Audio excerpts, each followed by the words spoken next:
না এটা কি আপনার ডে 4 এর টিকিট আজকে আমি জানি বুঝতে পারছি যে পরে যদি করা যায় এটা পারি তো এখানে আমি রিকোয়েস্ট আমি ভেরি সরি আমি অ্যালার্টলি বুঝেছি আমি ওটা করা এখানে আপনি ঢুকবেনটা কি করে ধরুন আমি আপনার টেস্টিং করলাম বললাম এখানে তো 5 হবে না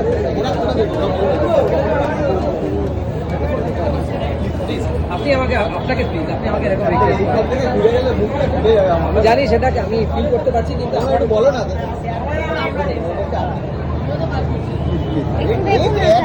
না না আপনি পারি না 1 ঘন্টা না সারাদিন লাগবে না না তার ভেতরে দেখবেন ওনাকে নিয়ে যান কোথাও ভালো কোনো ফুড জয়েন্টে বসুন কোনো রেস্টুরেন্টে বসুন হ্যাঁ সিনেমা হলে কোনো সিনেমা টিনেমা দেখুন হ্যাঁ একটু রিকোয়েস্ট রাখুন না প্লিজ আমরা সিটে বসবো না জাস্ট তো একবার দেখে কাকি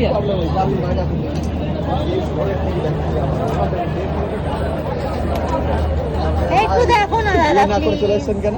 আমি তো জানি ডে 4 যাবে না, ওই জন্য আমি সকাল সকাল আমি দেখে কি করবো একটু রিকোয়েস্ট করো দাদা মানে দেখো আমরা বেসিক্যালি আমরা মানে আমি নিজেই ক্রিকেটে ছিলাম, এই যে হাওড়া ইউনিয়নেই খেলতাম আমি। এবার বুঝতেই পারছো আমাদের খেলার সাথে কি ইমোশন জুড়ে আছে। একটু অ্যালাউ করো দাদা তোমরা বলো আমি ঢুকে একটা কাজ করুন কতক্ষণ থাকবেন হার্ডলি লাঞ্চে ঠিক আছে যাওয়ার সময় এর হাতে বা আমার হাতে টিকিট দিয়ে দেবেন থ্যাংক ইউ সো মাচ এইটা কি করবে এইগুলো? ওটা রেখে দেবে ওটা এটা রেখে দেবে। বাপরে বাপ, এটা রাখো কোথাও তোমার ব্যাগে রাখো। হলো বাবা একটা দাদা দিল আমাদের ওখানকার টিকিট, মানে ভগবান দাদা, এটা রেখে দাও ব্যাগে।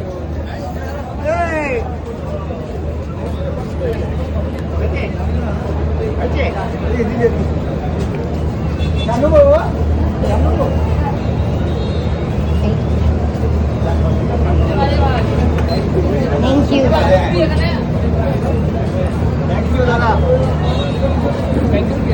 Thank you